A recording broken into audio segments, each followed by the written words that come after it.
The Pontianak, Indonesian folklore features a wide variety of tales about animist ghosts and spirits. And the so-called Pontianak, or Kuntianak, is perhaps the most notorious of all. In Southeast Asian cultures, swamps are considered eerie places where nature's spirits dwell and spook the living. Legend has it that the area in Western Kalimantan at the crossing point of the Kapuas and Landak rivers was haunted by Pontianaks. The Pontianak is a vengeful spirit that takes the form of a beautiful woman and preys on men, children and vulnerable souls. Believed to be the spirit of a woman who died in childbirth, or a violent death, they are one of the most powerful and feared spirits of Indonesian and Malaysian folklore.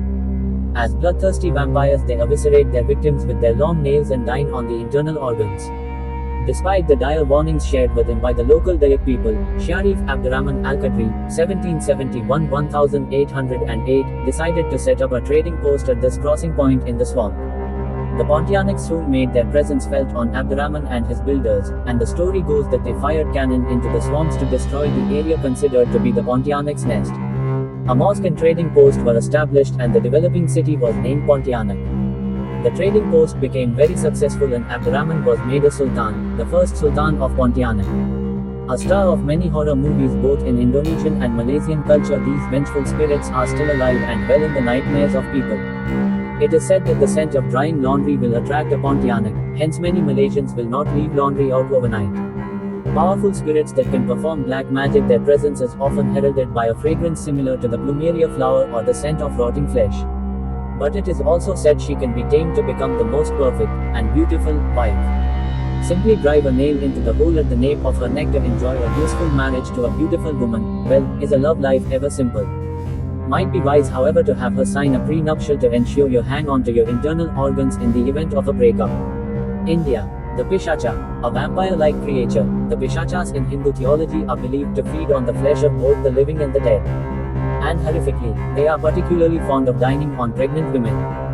Described as having a human-like form with protruding red eyes and bulging veins all over their bodies, they are a particularly unpleasant-looking demon. Pishachas haunt cremation and burial grounds, abandoned homes and places where violent deaths have occurred. In more modern times, they are said to haunt places such as discos and nightclubs where they feed on negative energies in what are seen as vice-ridden venues, and where they hope to possess vulnerable individuals. An ancient spirit that has been around since creation, the Pishacha have their own language, known as Pasachi. They are believed to possess the paranormal ability to become invisible and to shape-shift and assume any forms at will. These ancient and tricky spirits can possess minds, driving their possessed human to negative thoughts and behaviors and feeding on the conflict and misery that arises as a result. The possession can drive the possessed to insanity. Special mantras are needed to exorcise these harmful spirits. To keep the Pishachas satiated and at bay, they are given their share of offerings during certain religious functions and festivals. Vietnam. The daughter of Hui Bai Hua. One of Saigon's most famous ghost stories, the daughter of Hui Bai Hua is the legend of the ghost of a young girl who roams the corridors of what is now the Ho Chi Minh City Museum of Art at 4 Duc Chin Street in District 1. Back in 1934, when the trio of buildings was first built, it was a home to the family and business of Hui Bai Hua, an extremely wealthy real estate magnate who was reputed to own about 20,000 properties in the city.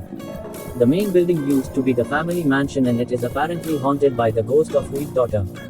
The story goes that she contracted leprosy during a city-wide epidemic and was confined to a bedroom on the upper floor. During that time, leprosy was thought of as more of a curse than what it really is, a disease. Ever superstitious and conscious of their public image, the family decided to cover up the fact that their daughter was ill with leprosy and announced that she had died from a mysterious illness, which they then followed with a public funeral to put the matter to rest. However, the truth is Hua's daughter was locked away in her room, with a meal slit through a slot at the bottom of the door. They kept her locked in her room for years until the loneliness and misery of being locked away eventually drove her insane and she took her own life. Multiple versions of the story have claimed that she hanged herself, while an alternate story claims that she burned herself alive. Since then, many people have reported seeing the ghostly figure of a woman roaming the halls of the building and heard the plaintive sound of someone crying in the dead of the night.